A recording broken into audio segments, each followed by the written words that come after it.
Salve nação, sejam todos bem-vindos ao nosso canal Mengão News Oficial. Pessoal, no vídeo de hoje vamos ver aqui, a fala do Zinho, as informações do Flamengo.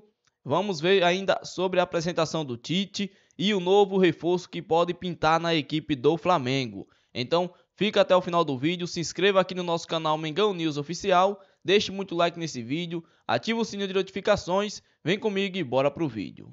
Aí eu fico assim na dúvida, será que tá querendo renovar com o cara ou não?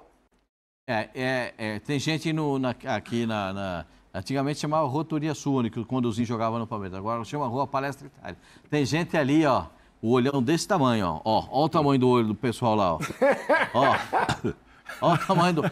E vou falar um negócio pra vocês, o dinheiro que eles ofereceram pro Bruno Henrique, Zinho, o dinheiro é de responsável, não é pouca coisa não. O Palmeiras não fez proposta pro Bruno Henrique para conversar... A sua consciência falando, Jesus! A proposta... Isso! A proposta é para quebrar a banca. Mas tá na mão do Bruno Henrique responder essa possibilidade. Pedro e Bruno Henrique me parece a solução mais imediata. Vou logo dizer, hein? Na minha opinião, Pedro e Bruno Henrique começam jogando essa partida contra o Cruzeiro. Só se o Arrascaeta não tiver condição de jogar, na minha opinião, porque se o Tite assistiu aos últimos jogos do Flamengo, ele botou lá, vamos ver como é que foi contra o Corinthians, vamos ver como é que foi contra o Bahia. O Gabigol estava no banco e o técnico era interino. Hein?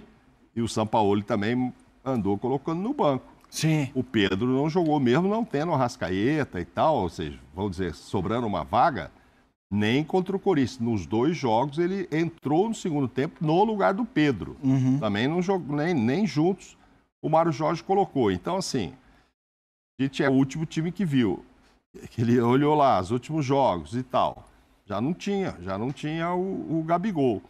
E acho que muda muito ter ou não ter o Arrascaeta também, que é outro que também não dá para tirar do time. O Arrascaeta nem jogou bem pelo Flamengo. Está na seleção do Uruguai, deve jogar contra o Brasil. Não sei quanto tempo vai jogar contra o Brasil. Isso. Né? Se vai jogar meio tempo, 30 minutos, 40 minutos, não sei. Ou o tempo inteiro, começa jogando. Porque, só para dizer uma coisinha, o técnico do Uruguai é louco Bielsa. Opa, ele fez um espetáculo lá contra a Colômbia. Hein? Ele começou o jogo com 3 zagueiros e os 2 laterais não eram laterais, os 2 eram atacantes. E os 2 zagueiros da beirada tinham que correr atrás dos caras da beirada da Colômbia. Começou a tomar um chocolate e deu um desespero nele. Aí ele arrumou o time. Aí ele começou a botar cada um na sua posição para poder empatar o jogo. Pra você ver como é que foi. Louco Bielsa tem lá as suas ideias. Não sei o que ele vai arrumar contra o Brasil. Amanhã e já... Eu escrevi aqui, tá, Pedro? Essa pergunta irá até quinta-feira, 1 hora antes do jogo. A do Flamengo. Pedro e Gabigol, vão juntos ou não? É isso. Pascoalito tá optando pelos dois. Eu acho que vai só de Pedro. Por que não? Não, pra mim vai Luiz... Por que Valdemar? Bruno Henrique, pra mim é Bruno Henrique e Pedro. Gabriel não. Bruno Henrique e Pedro. Com os dois. Eu entendi que você tava de Pedro e Gabigol para acomodar a história. Bruno Henrique e Pedro na minha escalação. O ataque é Bruno Henrique e Pedro. Se vier legal da seleção do Uruguai o debochado, aí ele vai complementar isso aí. Se o Everton Ribeiro tiver legal, né, vai jogar, na minha visão. Aí você vai dizer, mas esse time pro Tite é muito faceirinho. Tem muita gente para armar, muita gente para atacar. Você já pensou? que sobram uns 3 desses aí. Já pensou? É Pedro ou Gabigol? Não é Gabigol, não é Everton Ribeiro. Precisamos ter ali um volume de marcação. Seguinte, a gente tem mais depoimentos importantes do Tite, DNA ofensivo. Esbarra no que disse o Pascoal é do time faceirinho. Vai ser faceirinho? O Tite falou também sobre a conversa com a entidade rubro-negra. Zico, vamos lá. Queria saber do senhor, o que o senhor pretende fazer com esse elenco que precisa, historicamente, inclusive, propor o jogo para não oscilar dentro da partida e deixar, às vezes, um adversário que é inferior tecnicamente e taticamente, às vezes, gostar do jogo e até conseguir um resultado melhor. Obrigado, seja bem-vindo. O jogo é um mecanismo vivo, mas ele parte de alguns princípios. Tu manter a posse de bola, porque historicamente ser criativo ofensivo é do DNA do Flamengo e ele vai continuar sendo dessa forma porque o técnico tem que se adaptar aos atletas e à equipe e não o contrário. e ao clube. Ele precisa jogar e saber jogar, mesmo que seja num percentual menor, consistente defensivamente. Ele precisa. E ele precisa ser eficiente em bolas paradas. Quando se foge desse aspecto, a gente fica mais longe de vencer. Por que eu estou falando isso? Porque é inevitável que em alguns momentos do jogo o adversário vai ter aquilo que eu chamo de domínio. Domínio eu considero quem está com a bola. E aí tu vai fazer o quê? Tu vai controlar o adversário. Não dá a ele oportunidade de finalização. Então, quando conseguir isso, tu está mais perto de vencer. A gente vai procurar estar equilibrando essas situações. Sim, numa conversa que nós tivemos com o Zico, esse senso criativo, essa capacidade de agredir o adversário, sendo contundente, procurando gol, infiltrando, finalizando, ela faz parte do conjunto. Mas esse ponto de equilíbrio também, que eu me referi anteriormente na resposta, ele é fundamental. Ele é fundamental. A utilização, ela está muito linkada uma pergunta na outra, e aí a fase tu colocaste o Dorival, ele não tinha o Bruno, e agora o Bruno num grande momento, e vai depender também desses momentos individuais, do nível técnico, de como a equipe se ajustar, depende desse contexto todo e dessas variáveis que possam ter, sem pré-estabelecer ou se amarrar numa ou noutra ideia. O campo fala. Às vezes ele esconde, às vezes a bola esconde, às vezes tu diz, pô, tu tá melhor, tu diz assim, pô, mas não é possível, daí tu toma um gol. Às vezes ele te esconde, mas normalmente o campo fala. Por mais programação que se tenha daquilo que se deva fazer, sempre as informações, elas captam. E uma da que me capta mais é quando eu joguei contra Flamengo. Mas aquela época, hein, meu? Tinha que correr muito atrás. Mas, Ian, na primeira resposta, o jogo é um mecanismo vivo, mas parte de alguns princípios. O torcedor rubro-negro adora quando o Tite usa esse vocabulário rebuscado. Mas no final ele falou, o técnico tem que se adaptar aos atletas e não o contrário. Isso eu acho que vai muito de encontro do que disse o Pascoal sobre o faceirinho. O Tite não é dos que mais teve vocação ofensiva e tal, mas eu não me lembro também dele ter um elenco com essa capacidade ofensiva. É ou não é, Zinho? Mas assim, se a gente pensar, a gente falar do Tite, a gente vai falar da seleção brasileira, porque ele foi o treinador das últimas 2 Copas do Mundo. E o time dele era faceirinho, hein? Faceirinho. O time que ele escalou para jogar a Copa do Mundo. Só tinha ali de marcador mesmo, Casemiro. O Paquetá, início de carreira, jogou até de centroavante, mas era meia ofensivo. É claro que na Europa ele até tem feito uma composição defensiva até maior ali, meio campo, vem mais de trás, cabeça erguida. Mas é muito do que o Tite adaptou ele na seleção brasileira, jogando como um segundo homem ali perto do Casemiro, mas muitas vezes soltava ele. Então a gente via Vinícius Júnior de um lado, Rafinha do outro lado, Neymar, Paquetá e Richarlison. Não é faceirinho? É muito faceirinho. Eu mesmo, lá lembro na Copa do Mundo, com o meu querido presidente Mauro Naves, falei, cara, Copa do Mundo às vezes você tem que dar um passinho atrás, né? Botar um cara mais ali para dar uma segurada, né? Até para utilizar esses caras de lá de velocidade. Então o Tite, a fala dele, por mais que ele tenha esse vocabulário maravilhoso, mas é muito fácil de você entender que ele está buscando, vai buscar um equilíbrio.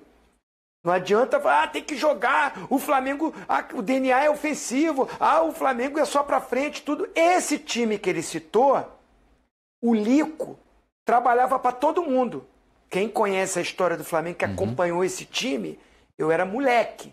Eu tinha 13 anos, 14 anos, eu já estava na base do Flamengo, então eu via. Esses caras eram os meus professores, eram as minhas inspirações. Era olhando ali no treino, quando acabava o meu treino, ficava um pouquinho para ver eles, sonhava em estar ali. Me inspiravam mesmo, né? Então eu vi o Lico, quando o Flamengo perdia a bola, voltava para marcar. Ele falou do Tita, mas o Tita, quando jogou com o Zico, também voltava ali para ajudar, junto do Andrade e o próprio Adílio. E o Zico também vinha, compunha ali, é porque o Zico artilheiro, fazia muitos gols, aparece só a parte ofensiva do Zico. Mas comigo, jogando comigo, no Flamengo de 87, o Zico voltava para marcar um volante. Tinha função também sem a bola. É isso que o Tite está falando. Pode até jogar com vários jogadores com característica ofensiva, desde que, na fase defensiva, no momento que estiver sem a bola, quando ele falou ali, o adversário vai ter o domínio do jogo. Não é que é o domínio do jogo 90 minutos, mas em algum momento do jogo o adversário vai ter a bola. É impossível em 90 minutos o time adversário, por mais que você esteja em cima, massacrado, uma hora ele vai ter a bola para te contra-atacar. Se você não tiver o equilíbrio, se não tiver o comprometimento desses jogadores sem a bola, aí não dá para jogar só com o nego para frente. Não dá. Só com a rapaziada jogando para frente.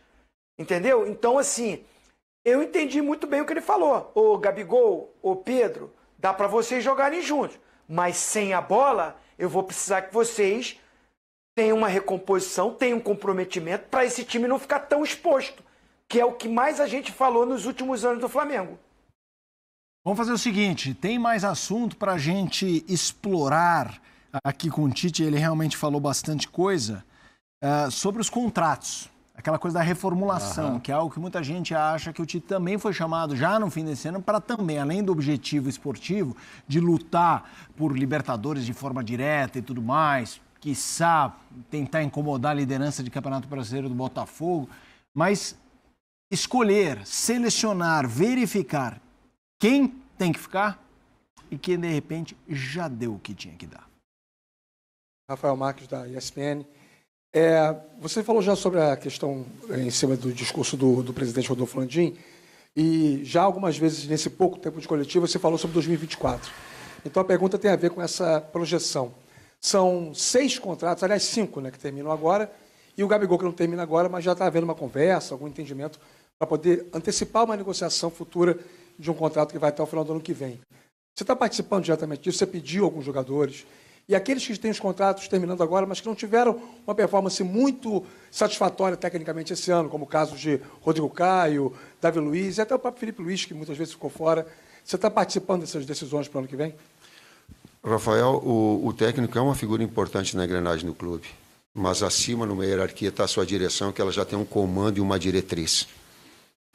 Eu fui perguntado se, eu acho que foi pela Flá TV, se algum atleta tinha entrado em contato comigo. Nenhum atleta entrou em contato comigo, porque há um respeito à hierarquia. Ninguém chega em contato comigo se não passa pelo Gilmar Veloz, pelo Gil. Por quê? Porque existe um respeito a uma história toda. Então, há um encaminhamento, porém, são 12 jogos decisivos que todos são importantes para que a gente alcance o objetivo da classificação. Vamos lá, 6h56, Mauro e Pascoalzinho também, mas começando com vocês dois aqui na bancada, a reformulação. A resposta diz algo ou é o bom e velho Tite em ação, Mauro? Você dá umas risadinhas ouvindo o Tite? Não, então... Você conhece a peça bem, mas é porque... Ali é o velho embromation. São respostas que a gente já está esperando e acho que se o Mano, que tem outro vocabulário, enfim, mas que também desenvolve bem... quando perguntado, responderia algo acho na que a mesma gente também, linha. Mauro. Aquele ali fora. Nessa linha aí, ninguém vai falar agora, precisando de 12 jogos, de uma classificação para a Libertadores, vai começar a falar para o jogador que não vai contar com ele o ano que vem. Comentei isso logo no início. Ele precisa de todo mundo. Para ele é ótimo ter todo mundo. Mas ele vai pensar durante esses 12 jogos, até acabar a temporada, no que ele precisa a mais para o ano que vem e vai saber da direção, porque aí eu acho que ele está com razão quando ele diz, tem uma direção aqui que tem a sua diretriz. É porque ele já pode ter sido informado, ou vai ser informado, quais eram os planos da diretoria. Saudações rubro-negras, sejam todos bem-vindos ao nosso canal Mengão News Oficial. Pessoal, as informações aí, né? Aonde o Zinho falou, a gente vimos aí a coletiva do treinador Tite. Ele respondeu algumas perguntas sobre Gabigol e Pedro atuarem junto. Vai depender muito do compromisso deles sem a bola, né? Então, o que deu a entender é que o Tite vai querer que esses homens da frente ajudem muito na marcação, e também que é muito importante a marcação começar lá do alto, né? Então começar já diante dos atacantes e não esperar pelos volantes, pelos meia, os laterais e os zagueiros, né? Então, dependendo dessa função do Gabigol e do Pedro, podem sim atuarem juntos, né? Não é certeza, mas podem sim atuarem. Mas, pessoal, fazendo aqui uma perguntinha para vocês.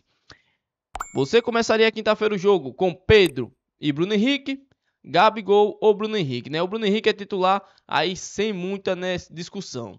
Passando a informação, o Braz vai ficar de orelha quente. Não vai gostar dessa informação de última hora sobre Claudinho. Pode causar irritação no Flamengo. Claudinho chegou a negociar em mais de uma oportunidade uma possível chegada ao time do Flamengo. Na última janela de transferência, Marco Braz tentou de todas as formas conseguir a contratação do meia-campista. Existe uma expectativa bem grande da diretoria rubro-negra novamente a buscar mais informações sobre o jogador Claudinho em janeiro. Segundo o perfil Palestra News, que tem a especializada em dar informações exclusivas e acertadas sobre o Palmeiras, a diretoria alviverde deve tentar fazer uma investida no meia Claudinho do Zenit ao final da temporada. Isso pode ser um balde de água fria na equipe do Flamengo, visto que sempre